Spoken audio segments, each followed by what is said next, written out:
Lily, ఈ ఇల్లు మీద బాలేదా? అబ్బే బాగానే ఉంది, గేట్ కూడా పెద్దదే. అరే రే మర్చిపోయాను, మంగళవారం పూట మొట్టమొదటిగా కాబోయే అల్లుడు అత్తారింట్లో కాలు పెట్టకూడదు. ఈ రోజులు కూడా ఏంటి చాదస్తో? అయినా ఈ రోజు మంగళవారం కాదే, సోమవారం ఉండాలి. సోమవారం? అరే రే మర్చిపోయాను, ప్రతి సోమవారం నేను అమ్మవారి పూజకి వెళ్ళాలి. వస్తా.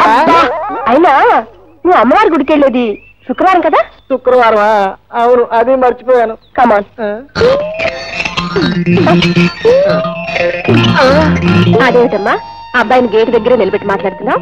ఆవిడ మీ అమ్మగారా? ఏం బాబు, నీకు అనుమానం వచ్చిందా? నేను లిల్లీ తల్లినంటే ఎవరు నమ్మరు, అందరూ అక్కే అనుకుంటారు. నేను లిల్లీ చెల్లెలు అనుకున్నానండి. ఇంకనయ్యో కసాపటి కూతురు కూడా అనుకుంటాడు. కమన్ మమ్మీ, ఇలా వచ్చి కూర్చో. ఏం పుచ్చుకుంటావు? సమయానికి ఏం దొరికితే అదండి. అబ్బో ఎంత అడ్జస్ట్మెంట్. ఉండు బాబు, వేడిగా కాఫీ కలిపి తీసుకొస్తాను. లిల్లీ, మీ అమ్మ కాఫీ తెచ్చే లోపల కాస్త ఆవును తెచ్చి పెట్టవా? ఆవిడవా? ఇప్పుడు అదెందుకు? చెయ్యి దురదపడుతుంది, రుద్దుకుంటాను. ఎందువల్ల? Over heat. ఓకే.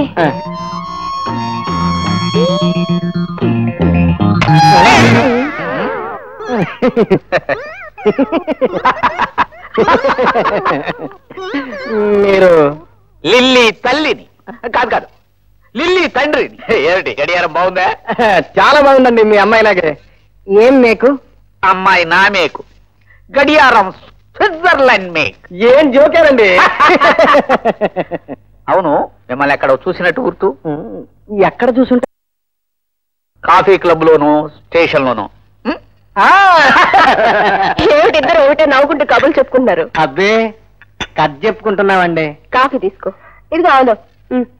మమ్మీ, నేను అమెరికా వెళ్ళినప్పుడు నీకు డాడీకి ప్రెజెంటేషన్స్ తెచ్చారే? అలాగా? గొలుసు ఉందిరా. మొన్న దొంగ నా గొలుసు ఎత్తిపోయిన దగ్గర నుండి నా మెడ బోసిపోయిందండి.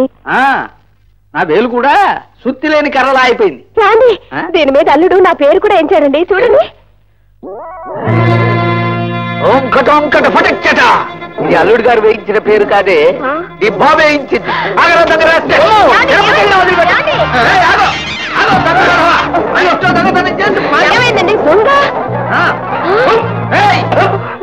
రథవ బుద్ధి పోనించుకున్నాడు కాదు, మొన్న ఇలాగే గేటు తీసుంటే గోడ దూకి పారిపోయాడు దొంగ రథవ.